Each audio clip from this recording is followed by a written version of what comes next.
All right, let's jump right in. Have you ever looked at successful people and wondered if it's all just luck? Or maybe there's a system behind it all? Well, today we're going to unpack a pretty powerful idea from our source material. The idea that success isn't something you just wish for, it's something you can actually program. And there it is, right there. That's the central claim. It's a really bold statement, isn't it? It completely challenges the whole idea of luck or random chance.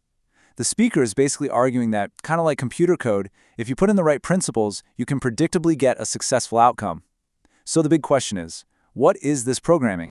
So, the entire framework here is built on what the speaker calls knowable spiritual laws, or mysteries. Now, don't get hung up on the word mystery. We're not talking about magic or anything like that. Think of it more like a set of universal principles that, according to the source, pretty much regulate how life on Earth works. And this slide really breaks down that definition. Mysteries of the kingdom, they aren't some unknowable secrets. They're presented as a toolkit, a set of methods that you can actually learn and use to bring order and victory to your own life.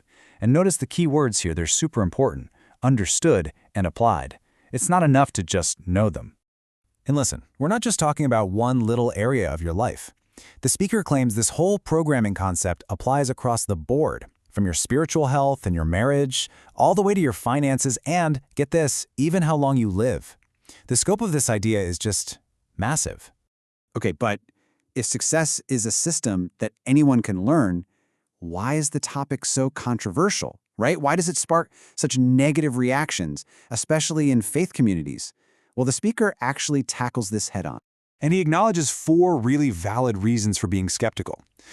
People are right to be wary when teachings on success are only about money, or when they push aside the real spiritual mission, or when it's used as this false measuring stick for someone's faith, or when it looks like it comes from cutting corners. These are all presented as totally legitimate concerns.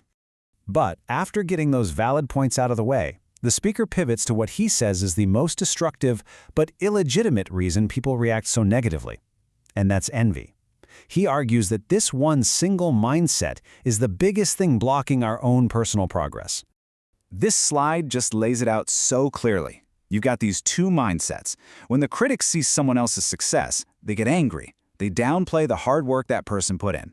They make excuses for themselves. But the learner, they see that same success and they get curious.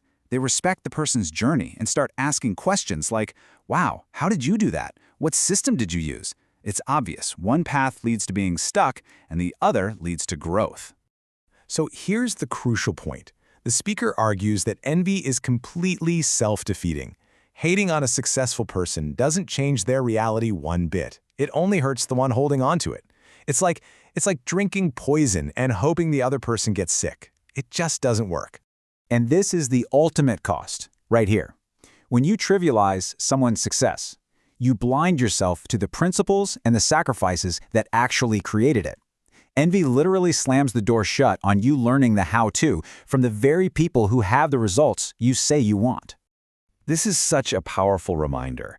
What we see as glory on the outside is almost always the result of an unseen story, a story of discipline, consistency, and a lot of sacrifice. So to disrespect the result is to disrespect that whole journey.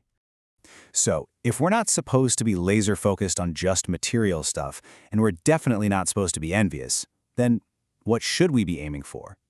This brings us to the speaker's solution, a completely new scorecard for what success even means. And that's the big question, isn't it?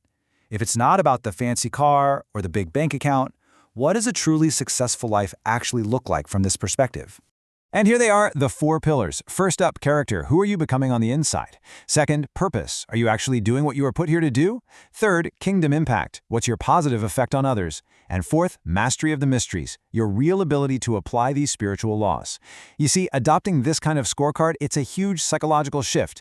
It moves the goalposts from getting stuff to becoming someone. It's a profound shift from having to being. All right, this brings us to the final, and let's be honest, maybe the most challenging part of this whole framework, the call for personal accountability. This is where your perspective has to do a complete 180. Someone else's success isn't a threat, it's proof. It's proof that the principles are reliable and the system actually works.